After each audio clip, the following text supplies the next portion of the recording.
cause আমরা একটা ভালো এক্সপেক্ট করি কারণ আমরা যদি হেড টু হেড করি মানে ইন্ডিয়ার প্লেয়ারের সাথে I don't think that's a big difference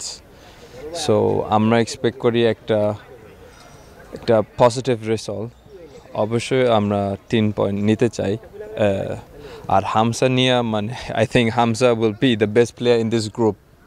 overall and in South Asia I think he's the best player so Hamza আসলে এটা it will be a big boost for the team adjust করতে হবে আমি আসলে ওনাকে চিনি না সো আমি এত ইনফরমেশন দিতে পারি না বাট অফকোর্স কোচ হামসা মানে ফাহিমকে চুজ করছে so I think he is a good player আর ফার্স্ট উইকে মানে উনি আগে অ্যাডজাস্ট করতে হবে তারপরে আমরা দেখব এটা তো একটা পজিটিভ থিং না কারণ সারা ওয়ার্ল্ডে মানে অনেক বাংলাদেশি খেলোয়াড় আছে আর প্লেয়ার আছে যেটা বাংলাদেশে ন্যাশনাল টিম রিপ্রেজেন্ট করতে চায় সো আমি চাই আরও আসলে ভালো টিমের জন্য কারণ অন্য দেশে সেম করতেছে আপনি যদি দেখেন ফ্রান্সের টিম ওরা তো ওয়ার্ল্ড কাপ চ্যাম্পিয়ন হয়ে গেছে সব বিদেশি নিয়ে